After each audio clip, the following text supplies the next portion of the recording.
Vanakkam and welcome to another podcast of Aiyoo Pathikichu. And we have a very, very special guest, another special guest today with us. Elaxana is joining us from Suffolk. Budget ரொம்ப கம்மி அதனால we couldn't drive there and she couldn't come here, so we thought we'll do it using the electronic medium. So we have Elaxana here. Hi, Elaxana.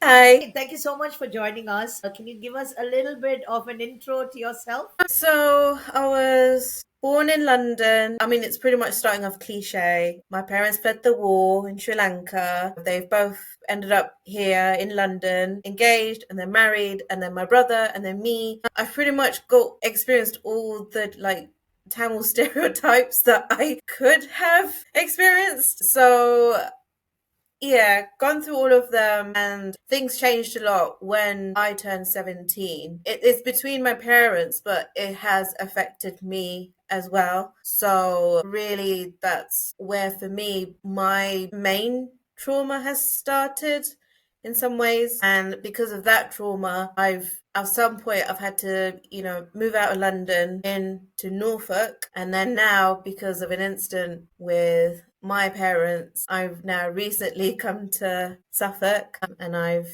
settled down, coming out the closet. So I now have a wife transitioning to a husband, and then I'm now Tamil transitioning to British English. And I've got my own diagnosis of anxiety, depression, and EUPD. I've not had this diagnosis for long, so I'm sort of getting to know it myself as well, and getting to know me in the process, really. Happy Pride Month, by the way.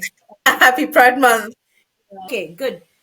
So what do you do? Were you working? Now I know that you've taken a break, but what's your profession? The typical Tamil question. என்ன பண்ற?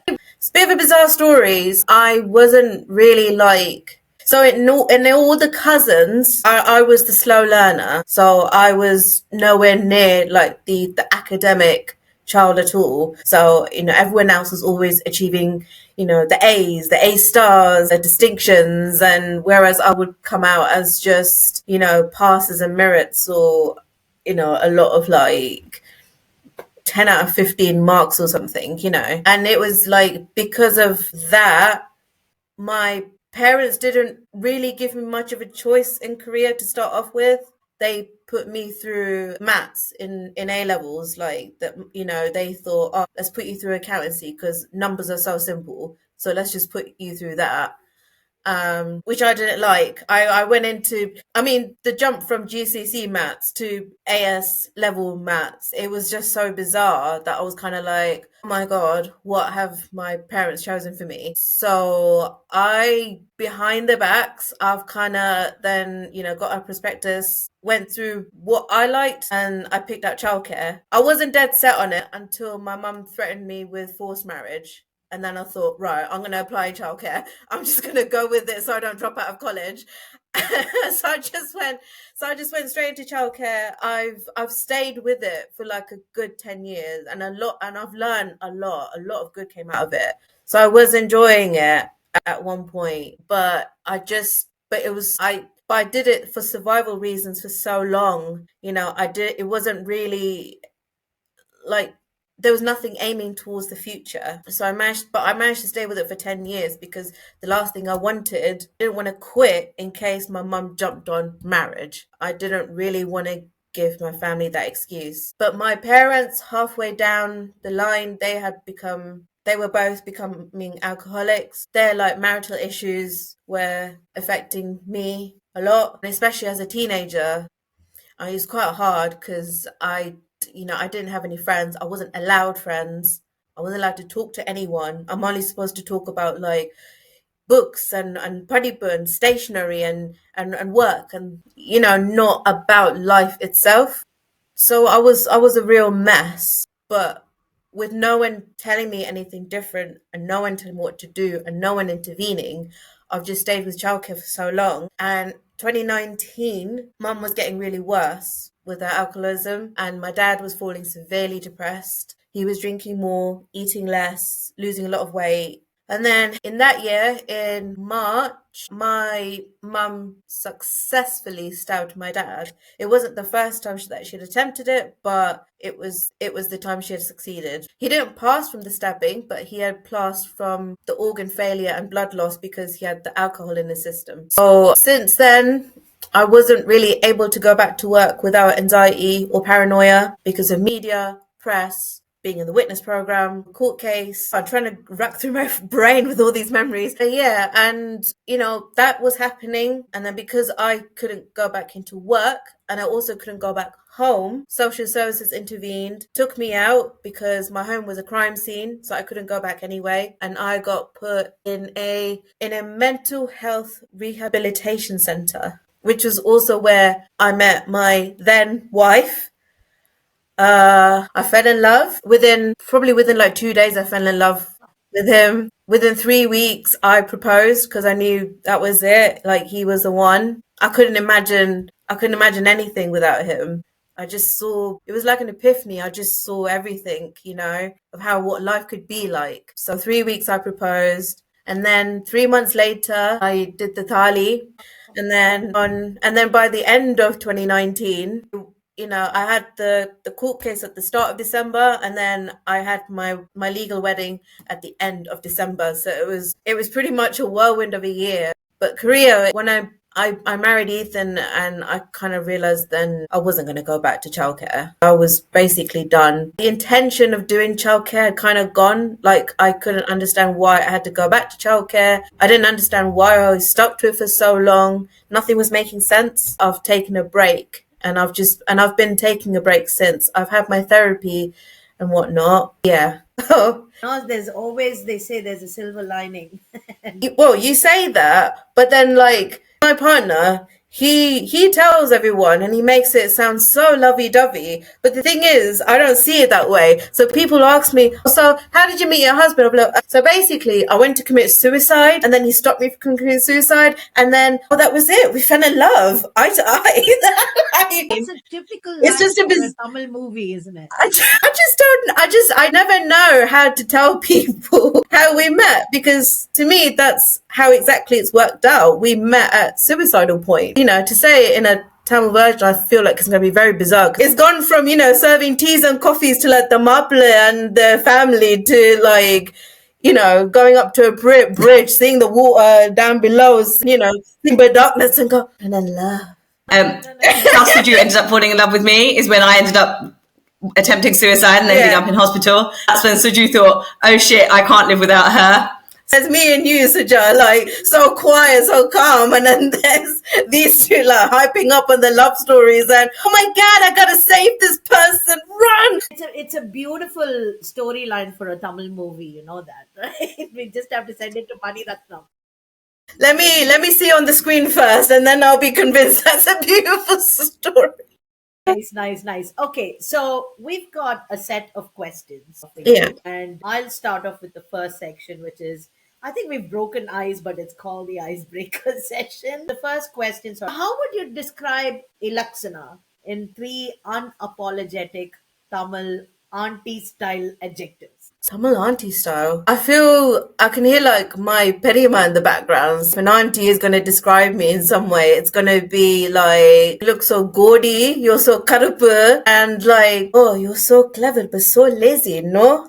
If anyone was going to describe me in like Tamil style or auntie style, I feel like that's how it would like come out. You and Suja, when you try and imitate your aunties, that Tamil English accent that comes is just fantastic. What's something people assume about you? And you're like, nah, babes, that's not it. I've had this growing up, and it would really, really annoy me. Because in some ways they dismiss me when they make this assumption. People, no matter how old, how young, doesn't matter.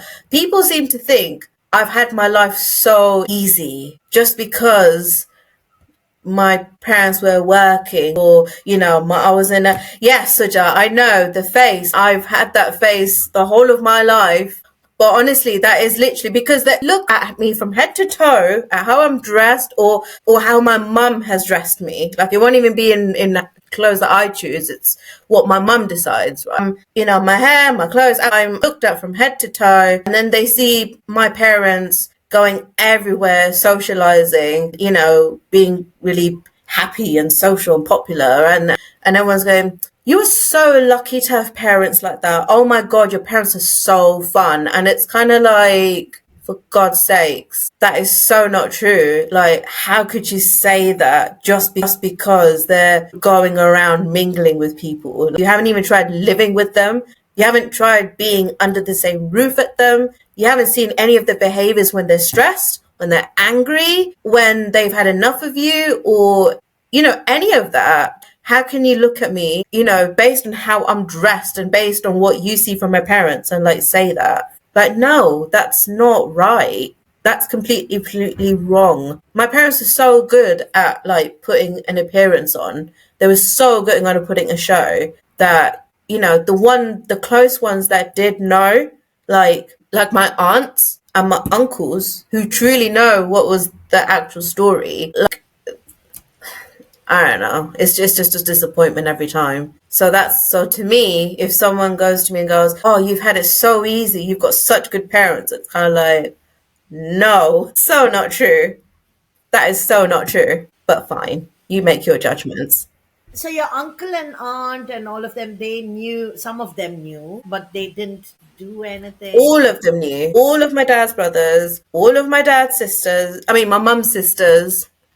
They all knew, but because mum being so drunk and so violent and so aggressive, they've just decided to just walk out there and then. Like, they didn't want to offer any support. They didn't want to deal with it. They didn't want to check on me. They didn't want to check on my brother. Yeah. My brother being severely autistic, who didn't understand what has happened, because to my brother, 1 minute they're calm and next minute they have just exploded. So yeah, no. So they've known for like a good 11, 12 years, and it's basically, yeah. I'm sorry, but I'm glad that. No, Does it keep coming into your, does it keep affecting your present, or have you managed to, I don't know, I don't even know I how to think, put it. no, I know what you're asking. I think it's just one of those things that's, you can't really expect things like this to go away. It's just one of those cases where you have to you accept it, you embrace it, and you just live with it. It's just one of those things, because it doesn't matter what I do now in the present. My dad isn't going to come back. My dad isn't going to come back. My brother isn't going to come back to live with me again. It's not like anyone's going to bail mum out of jail. Not that they probably don't want to, but it's not like any of that is going to come back. It's not like I'm going to get my home back. It's not like I'm going to look at my job the same way again. I know I didn't look at my job the same way again, but I think once you experience something, you can't unexperience it again. Yeah. You can't undo it. And I think now, especially in like the Tamil community, well, not just Tamil community, but we're one of them. I don't think they realize that once you experience something, you can't unexperience it. Which is why, with parenting, it's not a game anymore. You can't just chuck us to random strangers and go off to work in a little like local shop or farming or herding the cows. Or it's not like that. Times have really changed, the generations really changed, and there's some things in this era that might have worked for the elder generation, like maybe for my parents or grandparents or before, but it just doesn't work anymore. Yeah, I don't think we can trust anyone anymore these days, And No. you said it right with regards to the scars from our past. There are certain scars that I carry, for example, child sexual abuse, which every time I watch a movie, every time I hear about something like that, it just It sends, hits close to you, right? it physically sends Elaxana shockwaves through me, right? It's the same thing with me in horror films. I can't look at blood anymore. I can't look at blood. I can't look at gore. can't look at knives, that I'm better with knives now, but I can't really look at knife crimes as much as I before, because now you've experienced it. The moment you see it again, you basically live it again. And I think that's what the elder generation, like, that's what they so underestimate so badly. They seem to think that, yeah, okay, so, I've got all this gold, I've got a big house, I'm driving all these number of cars, and oh, my kids, they're going to grammar school, they're going university, and it's kind of like, but that's not life, I don't think they're realizing that they kind of need to change their ways now, because all this olden lessons, even the silliest things like, oh, you can't cut your nails at night time. Oh, okay, well, why can't you cut your nails at night time? Oh, I don't know. That's what other people say. And it's kind of like, well, if you don't know what you're saying, don't say it, innit? I want to cut my nails. I've got work in the morning. What do you want me to do? No, sorry. I really need to cut my nails. They're too long. I can't come into work. But I'll do a late shift for you. I hope that's all right. You can't do that. Like, there's some things that just needs to really be unlearned. You know what I mean? Even the silliest things, the tiniest things, because it makes a big difference when, the things you say to your kid.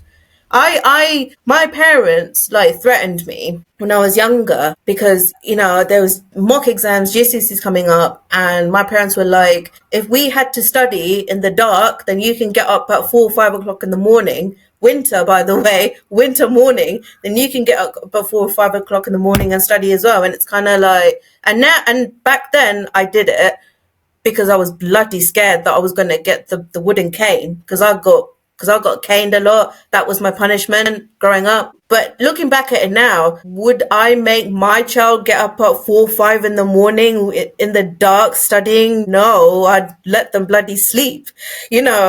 I think it's just these little things that, some things just don't work anymore. And I think, that's one of those things. And it ranges from small things like that to big things like murder, coming out the closet, mental health, marrying people that are not in Tamil culture. It just ranges from small to large. And yeah, I just don't think we're there yet, realistically. There's just so much. You've gone through so much, Elaxana, that I cannot even begin to visualize. See what I mean? Like you Yeah. seeing the whole thing happen in front of you when you were so young. I just want to go and meet Elaxana and give her a massive big hug and go have biryani with her. I want to go and have nice mutton biryani with you. If You know what? I'd so join you. I've spent 6 years on such bland plain foods, and I'm like, I really miss my mutton curry. next time Just you're in London, we're going don't to even make it a curry. Just get the mutton meat. You know what I mean? vegan. No, right. So basically, is a loud and proud British. To him, mutton is like, oh my god, Oh, what? okay. But when it comes to lamb, he's like, oh yes, Yeah. bring the lamb. And I'm trying to explain to him, but mutton is the lamb's mother. Like, why can't you eat it? And he's Lamb is an animal. Mutton is an emotion. That's what you need to tell him. That's a good way to sell it to the Yeah. community. Don't eat the meat, just eat your emotions. Yeah. I've been missing so much food for so many years. I've not, since the 2019 year, I've not actually had many Tamil foods at all. I haven't. There's not been the opportunity. So I've not had mutton curry. I've not had idiyappam, kotharoti, dosa. What was little Elaxana like? Were you the rebel, the peacekeeper, or the observer? No, I was the invisible one. At home. So because my parents, as well as many other Tamil parents, they've never heard of autism. So when my brother Jesse was diagnosed with severe autism, non-verbal, their stress levels were really high, and they felt quite guilty with my brother because they thought, part of them believed that because they didn't try to understand him, I used to sort of ship around a lot to different places. And at school, my school life, I was bullied in primary school. They couldn't bully my brother, so they thought, oh, she's nice and quiet, let's go pick on her. So so I didn't really have a good